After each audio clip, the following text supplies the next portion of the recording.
বন্ধুরা আজকে আপনাদেরকে দেখাবো কিভাবে আপনারা হোয়াটসঅ্যাপ থেকে ফটো ডকুমেন্ট করে বন্ধুদেরকে সেন্ড করবেন।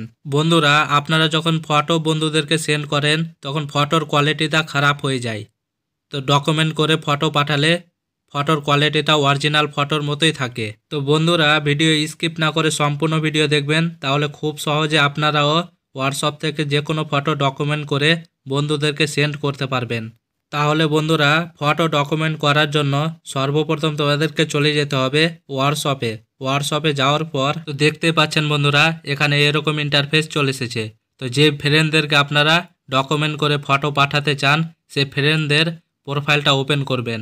ওপেন করার পর তো বন্ধুরা আপনারা নর্মালি যেভাবে বন্ধুদেরকে ফটো সেন্ড করেন তার বাঁ দিকে 1 নম্বরে একটা অপশান রয়েছে, সেই অপশানে ট্যাপ করবেন। ট্যাপ করার পর তো দেখতে পাচ্ছেন বন্ধুরা এখানে এরকম ইন্টারফেস চলে এসেছে। তো উপরে 1 নম্বরে একটা অপশান রয়েছে ডকুমেন্ট, সেই ডকুমেন্ট অপশানে ট্যাপ করবেন। ট্যাপ করার পর দেখতে পাচ্ছেন বন্ধুরা এখানে এরকম ইন্টারফেস চলে এসেছে। উপরে 2 নম্বরে একটা অপশান রয়েছে চয়েস ফ্রম গ্যালারি, সেই অপশানে ট্যাপ করবেন। ট্যাপ করার পর তো দেখতে পাচ্ছেন বন্ধুরা এখানে আপনাদের মোবাইলে গ্যালারি ওপেন হয়ে যাবে। তো এখান থেকে যে ফটোটা আপনারা ডকুমেন্ট করে বন্ধুদেরকে সেন্ড করতে চান সে ফটোগুলো ওপেন হয়ে যাবে।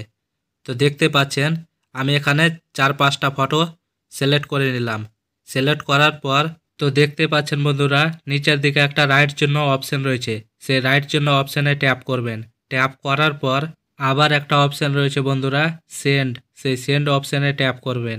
ট্যাপ করার পর তো দেখতে পাচ্ছেন বন্ধুরা এখন আমি 5টা ফটো সেন্ড করলাম, সেই 5টা ফটো ডকুমেন্ট হয়ে সেন্ড হয়ে গিয়েছে। তো বন্ধুরা এরকম করে আপনারাও খুব সহজে ডকুমেন্ট করে বন্ধুদেরকে ফটো সেন্ড করতে পারবেন। তো বন্ধুরা ভিডিও কেমন লাগলো কমেন্ট করবেন, ভিডিও ভালো লাগলে লাইক করবেন, শেয়ার করবেন, চ্যানেলে নতুন হলে চ্যানেলটিকে সাবস্ক্রাইব করবেন।